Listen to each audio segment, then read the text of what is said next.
Revenue శాఖ నిరుద్యోగుల కోసం ఏడీ ఆఫీస్కు సంబంధించి ఆఫీసర్ హోదా జాబ్స్కు భారీ జాబ్ రిక్రూట్మెంట్ నోటిఫికేషన్ రిలీజ్ చేసింది. All over India enforcement directorate కి సంబంధించి ఆఫీసులలో ఆఫీసర్ స్థాయి పోస్టులకి సంబంధించి నోటిఫికేషన్ ఇది. ఏ స్టేట్ వారైనా సరే ఆంధ్ర, తెలంగాణ అభ్యర్థులు అందరూ ఈ యొక్క పోస్టులకి అప్లై చేసుకోవచ్చు. ఇండియన్ సిటిజన్స్ అయితే సరిపోతుంది.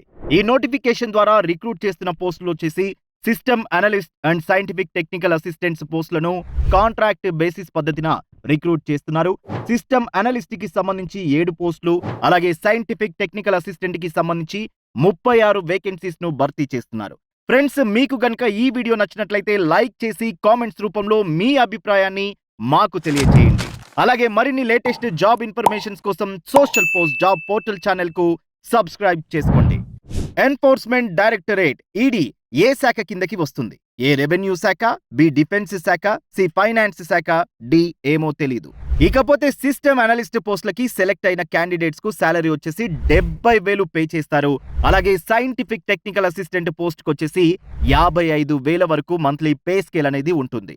ఈ పోస్టులకు సంబంధించి డ్యూటీస్ ఏ విధంగా ఉంటాయనేది కూడా చాలా డీటెయిల్డ్ గా నోటిఫికేషన్ లో ఇవ్వడం జరిగింది. సిస్టమ్ అనలిస్ట్ పోస్ట్ కి సెలెక్ట్ అయిన candidates internet, IP management, antivirus వంటి network and digital related services ను అందజేయాలి.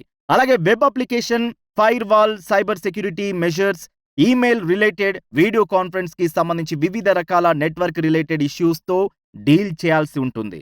అలాగే సైంటిఫిక్ టెక్నికల్ అసిస్టెంట్ పోస్ట్ కి సెలెక్ట్ అయిన వారికి కూడా సేమ్ ఈ విధంగా నెట్వర్క్ రిలేటెడ్ వర్కే ఉంటుంది.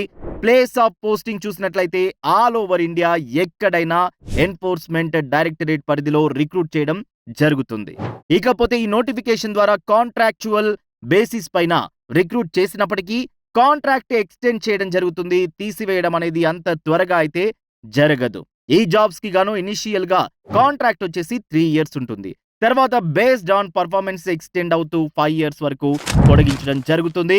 ఇక సెలక్షన్ ప్రాసెస్ చూసుకుంటే ఈ జాబ్స్ పై ఇంట్రెస్ట్ ఉండి అప్లై చేసుకున్న అభ్యర్థులలో ఈ పోస్టులకి షార్ట్ లిస్ట్ అయిన క్యాండిడేట్స్ కు ఈమెయిల్ ద్వారా వారు సెలెక్ట్ అయినట్టు తెలియజేయడం జరుగుతుంది.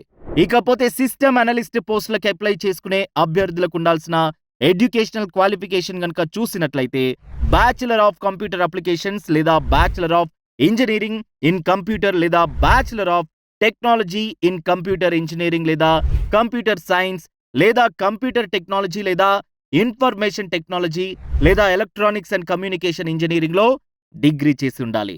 వీరితో పాటు కంప్యూటర్ అప్లికేషన్స్ లో మాస్టర్స్ చేసిన వాళ్ళు లేదా కంప్యూటర్ సైన్స్ లేదా ఇన్ఫర్మేషన్ టెక్నాలజీలో ఎంఎస్సి చేసిన వాళ్ళు కూడా ఈ పోస్టులకి అప్లై చేసుకోవచ్చు.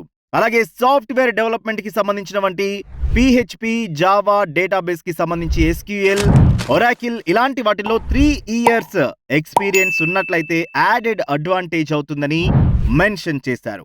సైంటిఫిక్ టెక్నికల్ అసిస్టెంట్ పోస్టులకి కూడా ఈ విధంగా కంప్యూటర్ అప్లికేషన్స్ లో బ్యాచిలర్స్ లేదా bachelor of engineering in computer లేదా bachelor of technology in computer engineering లేదా కంప్యూటర్ సైన్స్ లేదా కంప్యూటర్ టెక్నాలజీ లేదా ఇన్ఫర్మేషన్ టెక్నాలజీ లేదా ఎలక్ట్రానిక్స్ అండ్ కమ్యూనికేషన్ ఇంజనీరింగ్ లో డిగ్రీ చేసి ఉండాలి. అలాగే వ్యక్తికి కూడా సేమ్ సాఫ్ట్వేర్ డెవలప్మెంట్ కి సంబంధించినటువంటి PHP, జావా, డేటాబేస్ కి సంబంధించి SQL, ఒరాకిల్ ఇలాంటి వాటిలో 3 ఇయర్స్ ఎక్స్పీరియన్స్ ఉన్నట్లయితే యాడెడ్ అడ్వాంటేజ్ అవుతుంది.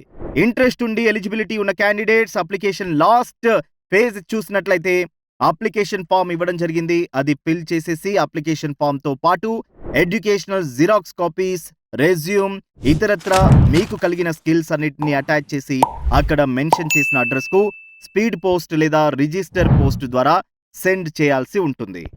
All the best.